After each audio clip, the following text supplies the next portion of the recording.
हैं। अच्छा जी, with the functional API, not only you can build model with multiple inputs and multiple outputs, but you can also implement networks with a complex internal topology. अब एक तो हमारे पास simple topology ये होगी कि एक चीज़ के हमें मल्टीपल इनपुट्स आ रही हैं और सिंगल आउटपुट निकल रही है, या सिंगल आउट इनपुट आ रही है और मल्टीपल आउटपुट्स निकल रही हैं, ठीक है, या मल्टीपल इनपुट्स आ रही हैं और मल्टीपल आउटपुट्स निकल रही हैं, ठीक है। इस तरह के ग्राफ्स हैं, लेकिन हम ज़्यादा कॉम्प्लेक्स टोपोलॉजी की तरफ जा सकते हैं, ठीक है। उसमें जो है neural networks in Keras are allowed to be arbitrary directed acyclic graphs of layers, ठीक है। एसाइक्लिक ग्राफ्स जो है उसमें भी हम उसको वो कर सकते हैं। The qualifier acyclic is important. जो आपका जो एसाइक्लिक का वर्ड है या एसाइक्लिक का जो फिनोमिना है, ये जो है इम्पोर्टेंट है आपका इसके अंदर, कैरस के अंदर, ठीक। These graphs can't have cycles, मतलब साइकिल नहीं हो सकता। साइकिल का मतलब क्या है कि it is impossible for a tensor X to be the input of one of these layers that generated X, यानी कि ये नहीं हो सकता कि एक्स को जो चीज जनरेट कर रही है, ठीक है, उसको वापस हम एक्स ही इनपुट दे दें, ठीक है। It is impossible for a tensor x to be to become the input of one of the layers that generated x. ये चीज जरूरी है, ठीक है। जिस चीज को जो चीज पैदा कर रही है उसको हम उसको वापस उसको फीडबैक करके उसी को नहीं दे सकते, ठीक है। The only processing loops that are allowed, that is in recurrent connections, are those internal to recurrent layers. Several common neural network components are implemented as graphs. Two notable ones are inception modules and residual connections. So ये हमारे पास दो चीज़ें जो हैं ये हमने study करनी है, ठीक है। इंसेप्शन मॉड्यूल्स और रेजिडुअल कनेक्शंस हम देखेंगे कि ये टोपोलॉजी क्या बनती है, कैसे इसका एसाइक्लिक ग्राफ बनता है, ठीक है। To better understand how the functional API can be used to build graphs of layers, let us take a look at how you can implement both of them in Keras, ठीक है। तो हम functional API की मदद से, ठीक है, graphs बनाएंगे, ठीक है, ग्राफ्स बिल्ड करेंगे जो कि विजुअल ग्राफ्स होंगे, ठीक है। हम उनको देख सकेंगे कि वो एक कंपोनेंट, मतलब मुख्तलिफ कंपोनेंट्स हम उनको विजुअली देख सकेंगे कि ये ग्राफ्स हैं, ठीक है।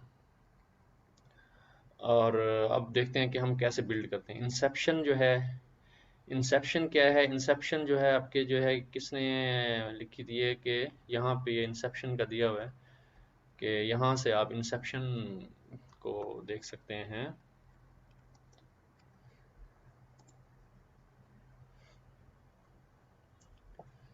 तो ये यूनिवर्सिटी जहाँ पे ये इंसेप्शन को डेवलप किया गया था, इस एल्गोरिदम को, तो वो दिखाया गया है। Inception is a popular type of network architecture for convolution neural networks, ठीक है। आपको याद होगा इंसेप्शन V3 एक इमेज, उसका इमेज क्लासिफिकेशन का वो है, इंसेप्शन V3, शायद हमने शायद इसको पढ़ा था पहले। Inception is a popular type of network architecture for convolution neural networks. It was developed by Christian and his colleagues at Google in 2014, inspired by the earlier network in network architecture. It consists uh, it consists of a stack of modules that themselves look like small independent networks split into several parallel branches.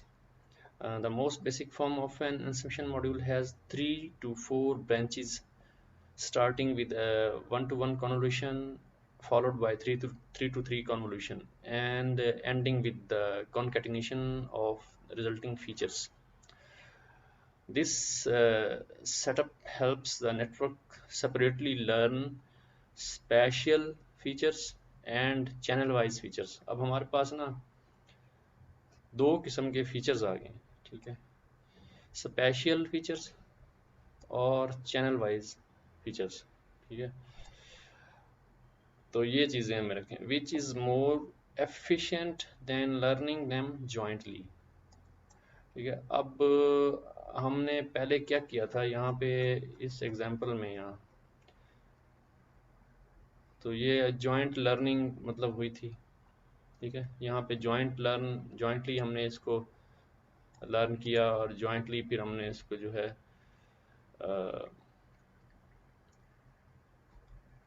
किया, इसको हमने फिर model में से गुजारा इस तरह से, ठीक है। तो लेकिन क्या होगा कि this setup helps the network separately learn special features. अब ये अलग अलग से स्पेशल फीचर्स अलग लर्न करेगा और चैनल वाइज फीचर्स को अलग लर्न करेगा, ठीक है। स्पेशल फीचर्स क्या होते हैं? स्पेशल फीचर्स जो हैं आपके, यानी कि या स्पेस, यानी कि एक जैसे कि एक जगह पे आपका एक पैटर्न रिकॉग्नाइज हो गया है पिक्चर में, ठीक है, एक एज रिकॉग्नाइज हो गया है किसी पिक्चर में किसी खास जगह के ऊपर, तो वो एक ये स्पेशल फीचर है, ठीक है, यानी रिलेटेड टू स्पेस, ठीक है। लेकिन चैनल वाइज फीचर्स जो हैं, चैनल वाइज मतलब आपके पास इमेज के अंदर मिसाल है 3 चैनल हैं, ठीक है, आर बी जी। तो आर बी और जी चैनल्स के अंदर चैनल वाइज फीचर्स भी लर्न कर सकते हैं हम अलग से, which is more efficient then learning them jointly. More complex versions of inception module are also possible.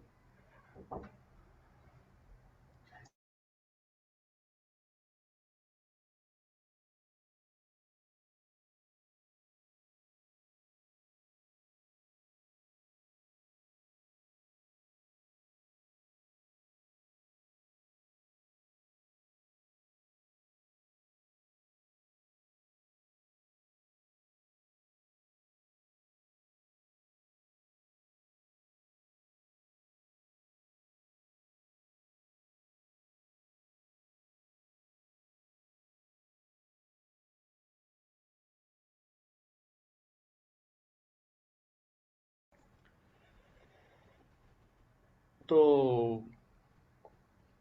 अब इसमें जो है features related to space and features related to channels, ठीक है, which is more efficient than learning them jointly. More complex versions of inception modules are also possible, typically involving pooling operations, ठीक है, different spatial convolution sizes, for example 5x5, ये आपका क्या होता है, filter size होता है 5x5 या 3x3 on some branches, ठीक है, and branches without a special convolution, ठीक है। कुछ जो ब्रांचेस होंगी वो आपकी ना स्पेशल कन्वोल्यूशन को डील कर रही होंगी, ठीक है, जो कि आप ना एक फ़िल्टर साइज़ लगाते हैं 3x3 का, 2x2 का या 5x5 का, तो वो आपकी एक विंडो चलती है, यानी कि आगे स्लाइड करती जाती है विंडो, उस विंडो का स्टेप बाय स्टेप, या हम स्ट्राइड्स देते हैं वहाँ पे कितने स्ट्राइड आगे जाए, तो वो जो विंडो आगे चलती जाती है और हमें वहाँ से उसके स्पेशल फीचर्स जो है ना वो एक्सट्रैक्ट करके हमें एक अलहदा से एक नया मैट्रिक्स हमें मिल जाता है, ठीक है। और और दूसरी जो कुछ कुछ ब्रांचेस जो होंगी जो कि विदाउट स्पेशल कन्वोल्यूशन यानी कि है, वो होगी सिर्फ 1-to-1 कन्वोल्यूशन, ठीक है, यानी कि एक स्केलर कन्वोल्यूशन होगी, एक स्केलर को वो देख रहा होगा, सिर्फ एक स्केलर नंबर होगा, ठीक है, जो कि वो देख रहा होगा चैनल वाइज फीचर्स को, ठीक है। तो चैनल वाइज फीचर जब हम एक्सट्रैक्ट कर रहे होंगे तो उस वक्त होगी कॉन्वोल्यूशन वन डी, ठीक है, कॉन्व 1D। और जो स्पेशल फीचर्स होंगे वो